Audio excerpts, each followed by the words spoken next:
Hello student, तो कैसे हो आप सभी। उम्मीद करता हूँ आप सभी बहुत ही अच्छे होंगे।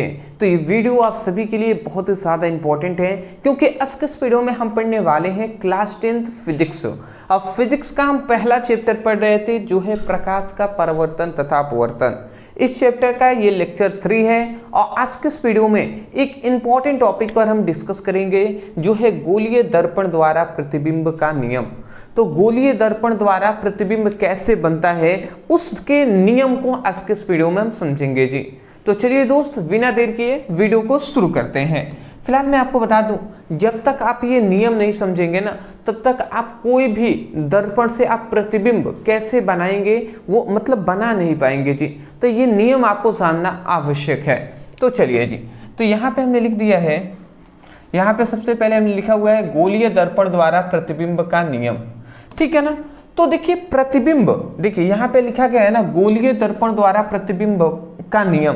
तो देखिए जो भी प्रतिबिंब होता है, यहाँ पे एक बात आप याद रखेंगे कि प्रतिबिंब अगर आपको बनाना है, अगर आपको भी प्रतिबिंब बनाना है तो कम से कम 2 किरणों का होना आवश्यक है।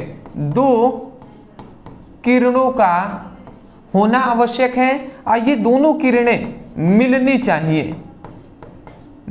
चाहिए, या तो वो वास्तव में मिले या वो आभासीय में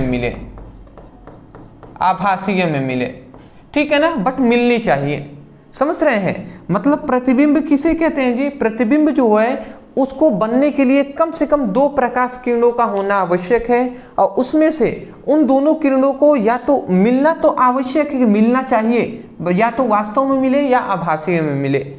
अब आपको वास्तविक प्रतिबिंब, आभासीय प्रतिबिंब क्या होता है ये सब नहीं जानते तो मैं आपको कहूँगा इससे पहले के 2 लेक्चर, ये तो लेक्चर 3 है, इससे पहले के 2 लेक्चर यदि आपने नहीं देखे हैं तो डिस्क्रिप्शन बॉक्स में फिजिक्स के नाम से एक लिंक मिलेगा, उस पर क्लिक करके आप जाइए, सीक्वेंस वाइज अपनी पढ़ाई कर सकते हैं। फिलहाल इसको देख लीजिए, समझ में आपको आ जाएगा, ठीक है ना। चलिए देखिए हमने यहाँ पे क्या लिखा है, हमने यहाँ पे कुछ पॉइंट्स लिखे हैं, इसको ध्यान से समझेंगे। सर्वप्रथम प्रतिबिंब बनाने के लिए कम से कम 2 प्रकाश किरणों का होना आवश्यक है, मतलब कम से कम 2 प्रकाश किरणों का होना आवश्यक है, ठीक है ना। चलिए अगला आता है गोलीय दर्पण द्वारा प्रतिबिंब बनने का नियम। तो याद रखेंगे इसके 3 नियम होते हैं। गोलीय दर्पण द्वारा प्रतिबिंब बनाने के 3 नियम होते हैं और जिसमें से पहला है हमारा प्रथम नियम। अब प्रथम नियम क्या है इसको भी हम आसानी तरीके से समझाने का आपको प्रयास करेंगे, रटना बिल्कुल भी नहीं है। देखिए कह रहा है कि मुख्य अक्ष के समांतर चलने वाली प्रकाश किरणें परावर्तन के पश्चात मुख्य अक्ष के जिस बिंदु पर क्या होती हैं, जिस बिंदु मुख्य फोकस, मतलब यहाँ पे क्या रहा है ध्यान से समझेंगे, मुख्य अक्ष के समांतर चलने वाली प्रकाश किरणें परावर्तन के पश्चात मुख्य फोकस से होकर चली जाती हैं। मतलब मुख्य अक्ष के, यहाँ पे कुछ पॉइंट्स याद कीजिएगा, मुख्य अक्ष के समांतर चलने वाली प्रकाश किरणें परावर्तन के पश्चात मुख्य फोकस से होकर चली जाती हैं। यही है हमारा प्रथम नियम कि जो भी मुख्य अक्ष के समांतर प्रकाश किरणें जाएंगी वो मुख्य फोकस से ही होकर क्या होंगी, परावर्तित होंगी। जैसे अगर मैं आपको अच्छे से फिगर से समझाऊं तो ध्यान से आप समझेंगे। चलिए मैं ऐसे ही फिगर से ही बना दे रहा हूं, ठीक है। यहाँ पे हम एक अवतल दर्पण ये ले रहे हैं, ठीक है ना। ये हमने अवतल दर्पण ले लिया है और इस अवतल दर्पण का ये मुख्य क्या है, अवतल दर्पण है। अवतल दर्पण का ये मुख्य अक्ष है। सबसे पहले ये हमारा अवतल दर्पण है जिसमें पीछे लेप लगा हुआ है,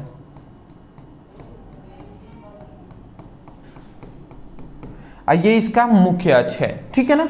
अब इसमें हम इतनी पॉइंट जानते हैं कि यहाँ पे दर्पण का ध्रुव होता है जो है P, यहाँ पे इसका वक्रता केंद्र होता है जो है C, और बीच में यहाँ पे एक होता है ठीक बीच में जो है मुख्य फोकस F।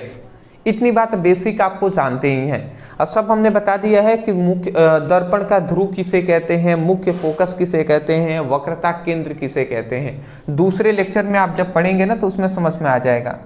तो यहाँ पे हमसे ये कहा जा रहा है, यहाँ पे हमसे क्या कहा जा रहा है जी कि दर्पण के मुख्य अक्ष के समांतर चलने वाली प्रकाश किरणें दर्पण के मुख्य अक्ष के समांतर चलने वाली प्रकाश किरणें परावर्तन के पश्चात मुख्य फोकस से होकर चली जाती हैं। यही कहा जा रहा है, समझ रहे हैं? क्या है ये हमारी क्या है, ये है मुख्य अक्ष, ठीक है। और ये क्या है, हमारा अवतल दर्पण है,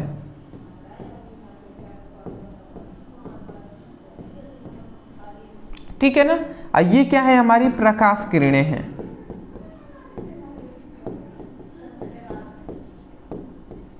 ठीक है।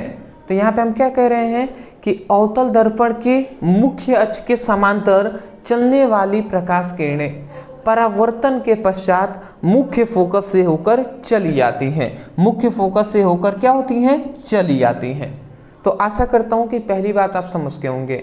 यही बात लिखा गया है, मुख्य अक्ष के, देखिए मुख्य अक्ष के समांतर चलने वाली प्रकाश किरणें, मुख्य अक्ष के समांतर चलने वाली प्रकाश किरणें परावर्तन के पश्चात, यहाँ पे परावर्तन की घटना हो रही है, तो परावर्तन के पश्चात मुख्य फोकस से होकर चली जाती हैं। बताइए पहला नियम आपको याद हो गया कि नहीं? आसान है जी, बहुत ही आसानी है, ठीक है ना। आसानी से आपको समझ में आ जानी चाहिए। आप स्क्रीनशॉट आप ले लेंगे, मैं अंत में आपको टाइम दूंगा, ठीक है। प्रथम नियम समझ के आते हैं द्वितीय नियम पे। अब ये हमारा है द्वितीय नियम। द्वितीय नियम, अब द्वितीय नियम क्या होते हैं जी, इसको भी समझ लेते हैं। क्या कह रहा है, मुख्य फोकस से होकर जाने वाली प्रकाश किरणें परावर्तन के पश्चात मुख्य अक्ष के समांतर हो जाती हैं। जस्ट इसका अपोजिट इसमें बताया गया है। इसमें कह रहा है कि मुख्य फोकस से होकर जाने वाली जो प्रकाश किरणें होंगी, जाने वाली जो प्रकाश किरणें होंगी वो परावर्तन के पश्चात मुख्य फोकस से के क्या हो जाती हैं, समांतर हो जाती हैं। जैसे कि अगर मैं आपको फिगर से बताऊं तो फिगर से ये हमारा हो जाएगा, ये हमने एक अवतल दर्पण यहाँ पे ले लिए, हमने अवतल दर्पण, ये हमारा इसका मुख्य अक्ष है जी।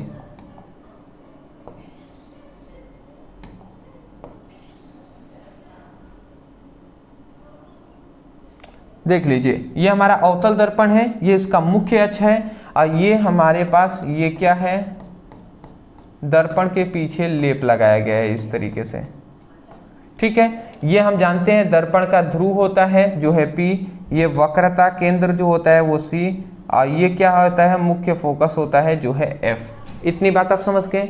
यहाँ पे ये कहा जाता है, यहाँ पे क्या कहा जा रहा है, यहाँ पे ये कहा जा रहा है कि ये जो अवतल लेंस, मतलब यहाँ पे ये कहा जा रहा है कि प्रकाश किरणें हैं वो मुख्य फोकस से होकर जाती हैं। प्रकाश किरणें, ये मुख्य फोकस है ना, तो यदि प्रकाश किरणें मुख्य फोकस से होकर जाएंगी तो परावर्तन के पश्चात क्या होंगी, परावर्तन के पश्चात मुख्य अक्ष के समांतर होकर चली जाएंगी। यदि प्रकाश किरणें क्या होती हैं, मुख्य फोकस से होकर जाती हैं तो परावर्तन के पश्चात क्या हो जाती हैं, मुख्य अक्ष के समांतर होकर चली जाती हैं। यही है जी हमारा द्वितीय नियम। तो बताइए द्वितीय नियम समझ गए कि नहीं? आप क्या कहेंगे कि मुख्य फोकस से होकर जाने वाली प्रकाश किरणें परावर्तन के पश्चात मुख्य अक्ष के समांतर हो जाती हैं। देखिए ये मुख्य अक्ष है, इसका समांतर हो गया कि नहीं, यही बात कहा जा रहा है कि मुख्य फोकस से होकर जाने वाली प्रकाश किरणें परावर्तन के पश्चात मुख्य अक्ष के समांतर हो जाती हैं। तो मैं आशा करता हूं कि ये द्वितीय नियम है, ये आपको समझ में आ गई होंगी, ठीक है ना। चलिए जी आगे बढ़ते हैं। अगला हमारा आता है तृतीय नियम। अब तृतीय नियम क्या है? तृतीय नियम बहुत ही इजी है, बट इसको डीप में आपको समझना पड़ेगा कि क्या घटनाएं यहाँ पे हो रही हैं, ठीक है ना। तो यहाँ पे ये कहा जा रहा है कि इस नियम के अनुसार वक्रता केंद्र, ध्यान से समझेंगे, वक्रता केंद्र से होकर जाने वाली प्रकाश किरणें परावर्तन के पश्चात उसी मार्ग से वापस लौट आती हैं। मतलब यहाँ पे ये कहा जा रहा है, ध्यान से आप समझेंगे, ये नहीं समझ में आया तो फिगर से आप समझ जाइए। ये हमारे पास एक अवतल दर्पण है, ठीक है ना, जिसमें ये लेप लगाया गया है पीछे। अगर आप पीछे लेप नहीं लगाते हैं तो ये दर्पण नहीं कहलाएगा जी, ठीक है ना, ये बात आप याद रखेंगे। ये दर्पण हो गया, और ये हमारे पास इसका मुख्य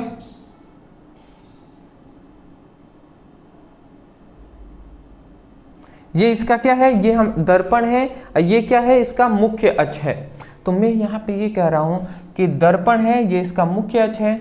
अब इससे यहाँ पे हम इतनी बेसिक बात जानते हैं कि यह दर्पण का ध्रुव है, ये वक्रता केंद्र C है और यहाँ पे मुख्य फोकस जो है F है। ठीक है ना, इतनी बात समझ गए।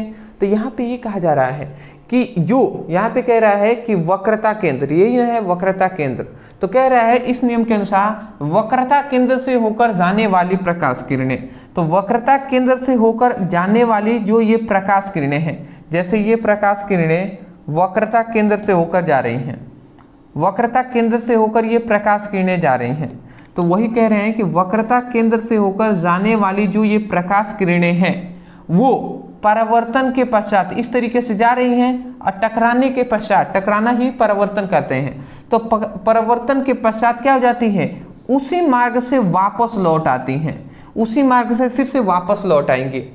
मतलब वक्रता केंद्र से होकर गई हैं, अब परावर्तन के पश्चात फिर से वक्रता केंद्र से ही होकर क्या हो जाएंगे, वापस लौट जाएंगे।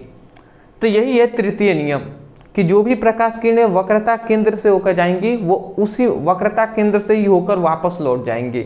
तो ये लिखा गया है इस नियम के अनुसार वक्रता केंद्र से होकर वक्रता केंद्र से होकर जाने वाली प्रकाश किरणें, वक्रता केंद्र से होकर जाने वाली प्रकाश किरणें परावर्तन के पश्चात उसी मार्ग से वापस लौट आती हैं, उसी मार्ग से वापस लौट आती हैं। तो मैं आशा करता हूं कि ये तीनों नियम हमने डिटेल में अब एक्सप्लेन करने का यहाँ पे प्रयास किया है, जो कि आपको आसानी तरीके से मैं आशा करता हूँ समझ में आ गए होंगे। तो दोस्त मैंने एक छोटा सा ये टॉपिक था, बट इस पर हमने ज़्यादातर फोकस करके आपको समझाने का प्रयास किया है। अदरवाइज मैं यही कहूँगा, वीडियो पसंद आया है तो वीडियो को लाइक करने के साथ साथ चैनल पर नए होंगे सब्सक्राइब कर लीजिएगा। दूसरी बात मैं ये कहना चाहूँगा कि फोकस के साथ आप पढ़ाई कीजिए। पहले 2 लेक्चर आपने नहीं देखे हैं, डिस्क्रिप्शन बॉक्स में हमने लिंक दे दिए हैं, जाइए उस फिजिक्स के लिंक पे क्लिक करके अपनी अच्छे तरीके से पढ़ाई कीजिए। इंस्टाग्राम का हमने लिंक दे दिया है, वहाँ पे आप फॉलो कर लीजिएगा हमें, ठीक है ना। चलिए दोस्त, thank you so much for watching this video, thank you.